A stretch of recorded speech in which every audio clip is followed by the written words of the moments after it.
And just a short time ago, senators, a bipartisan group, held a news conference on how to end the government shutdown. Their briefing on Capitol Hill ran about 15 minutes.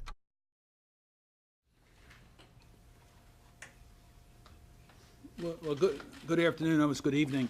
Over the last several days, weeks, there's been a group of bipartisan senators who have been in discussions on ways that we can end this shutdown and responsibly take up the border security issues.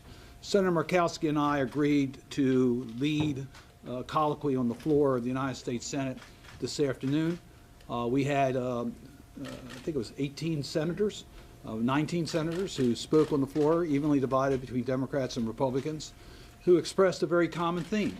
And that theme was, let's get government open, give us some time, and then we are committed to working together to come up with a bipartisan proposal for border security in this country.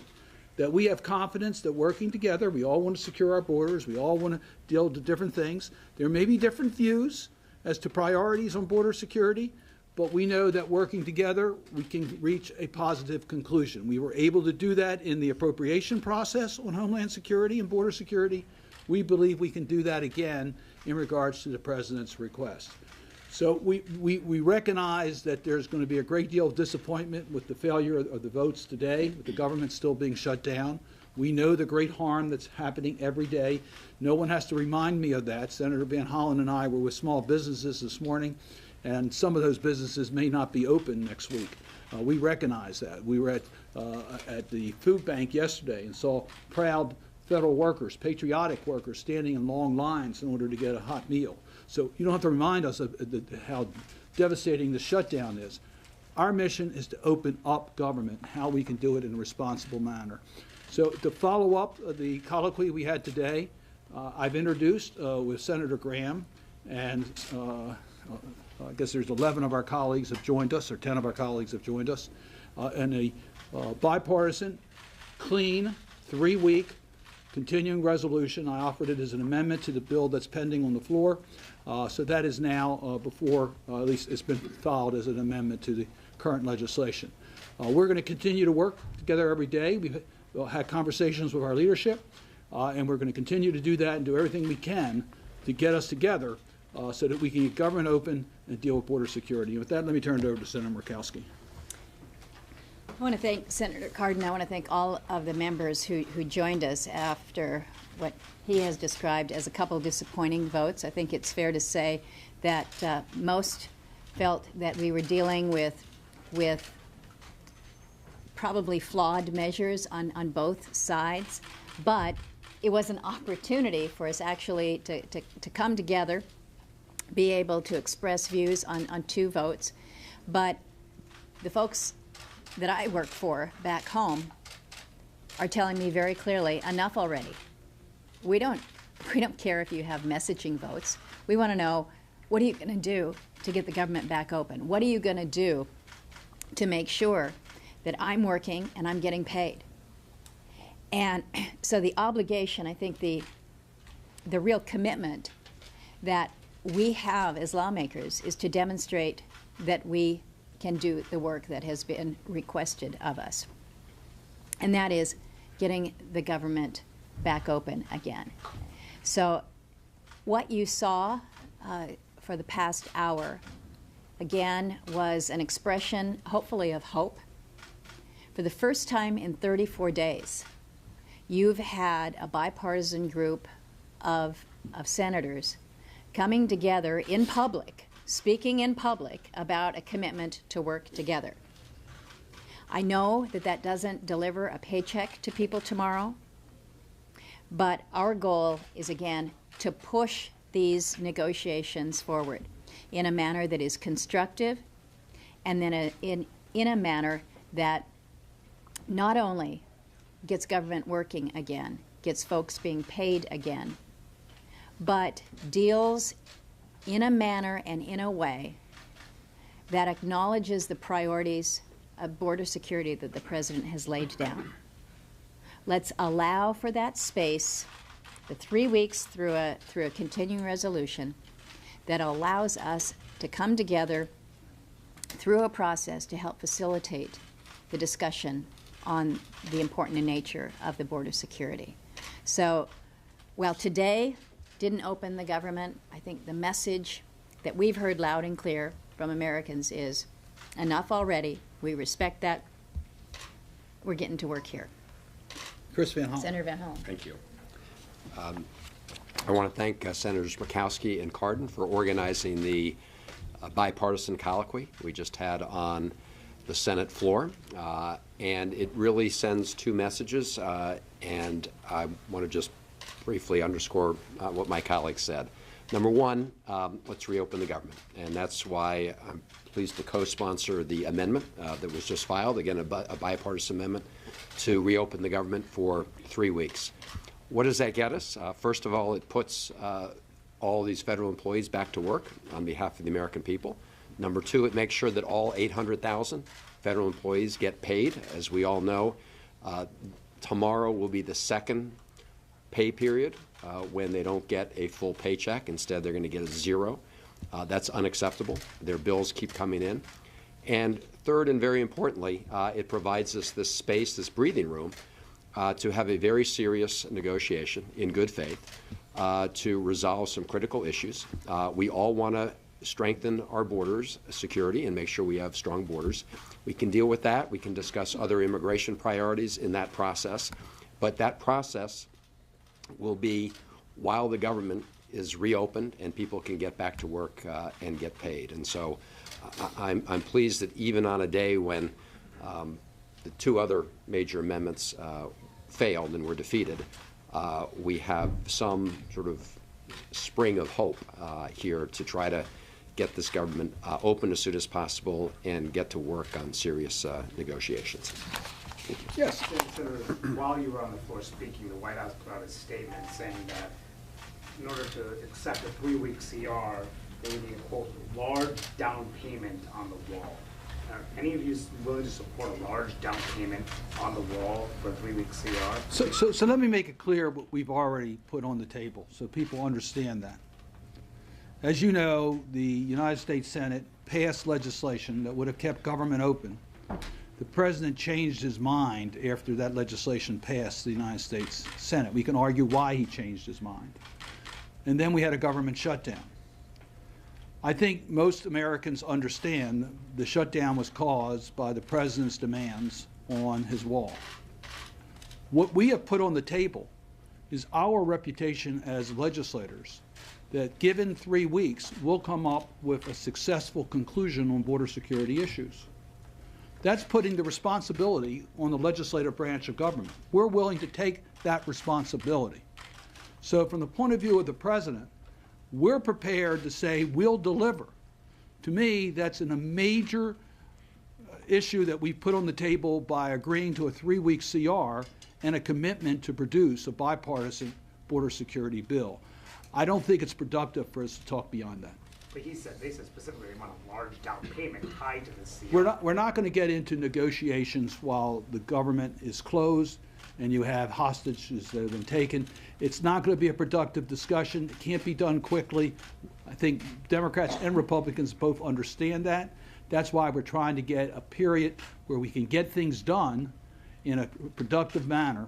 So to answer your question, the best way to proceed is the way we just suggested. Senator McCusker, do you agree with that? Well, I think what is important right now is not only that we had a good gathering of close to 20 lawmakers on the floor, bipartisan, talking about the imperative to address both getting the government open again and addressing border security.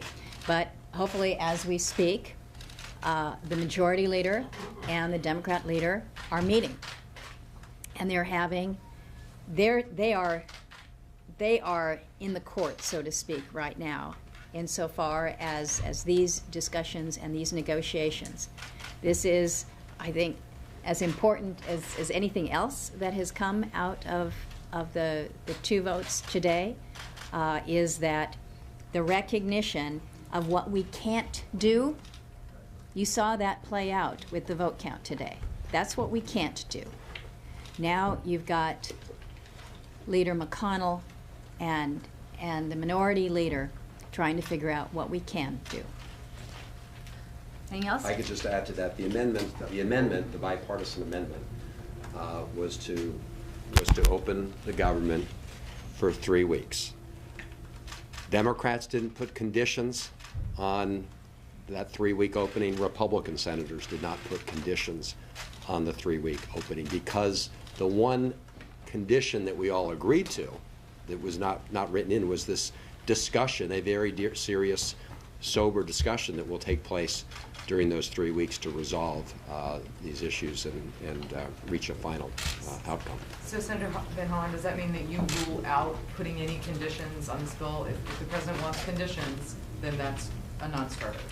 Look, is that fair? What I'm describing right now is what the bipartisan amendment that was filed today would accomplish. And based on the discussions that we've had in the Senate, I think there's an understanding that the best way to resolve the shutdown on a permanent basis is to take that 3-week breathing space and use that time to work in good faith on all these issues of both border security and other immigration priorities.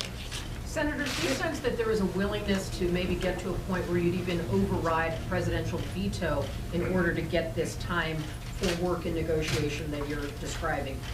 Do you sense that that pressure point is evolving, that you could actually get to that threshold? I'm not thinking about vetoes. I'm thinking about constructive ways that Republicans and Democrats are able to move But forward. if the president won't sign, I'm not going to go into the what ifs. I'm working on today. I generally find if we can reach a strong bipartisan product, the chances of it having to deal with overrides are very remote. What would your message then be for the president about his wall at this stage of the game where you're at right now? What would you say to him if he was here about his wall? You know, look, I want to get government open. I'm prepared to listen to anyone in order to get government open. I think that we need to have an orderly process in the United States Congress. We're a co-equal branch of government. I think this is the best way to move forward. If we can get into a discussion of how we got here, because I was impressed by our appropriators. We have 2 of them here. And what they were able to do with the appropriation bills for FY19, including Homeland Security, taking up the president's request and acting on the president's request. It was either a unanimous or near unanimous vote in their committee. So I'm impressed by how we work in dealing with requests. But let's be clear. The president changed his mind after the midterm elections, after we had already passed the appropriation bills out of our committees, and changed it a second time after he got a reaction from a support group that he felt he could not deal with. So understand what we're dealing with. That makes things a little bit more challenging for us. But we want to get government open, and we want to deal with border security, and we want to do it in a broad bipartisan basis. So is it accurate to say that this amendment, as it is, doesn't have money in it for a wall? It does have money in it for a wall. It does have, not for a wall. It does have money in it for Homeland Security, because there's a continuing resolution. Senator Manchin said on the floor, it was a few minutes ago, we have a continuing resolution for the Homeland Security budget. So there is money available in the Homeland Security budget for whatever was previously approved. No, I don't think there's money in it for a wall, though. What feedback have you gotten from Leader McConnell or Leader Schumer about this idea and sort of their willingness to buy it? I can speak for Leader. I'm not going to speak for Leader Schumer.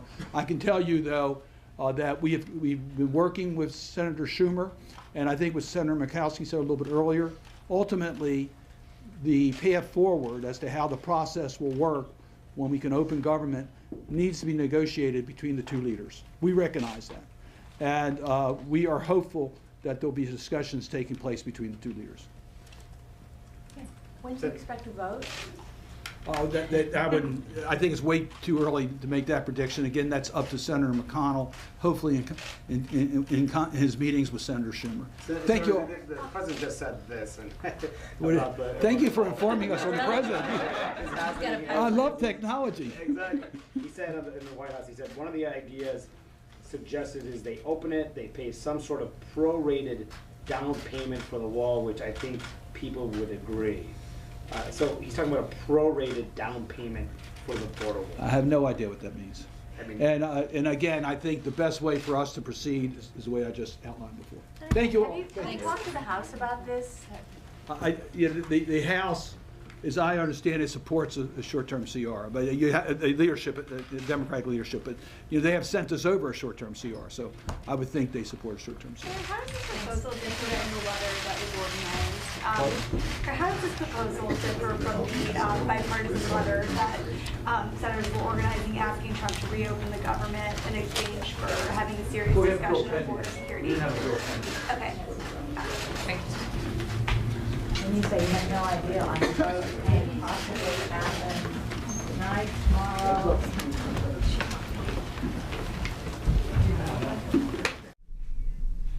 And a short while ago, President Trump spoke to reporters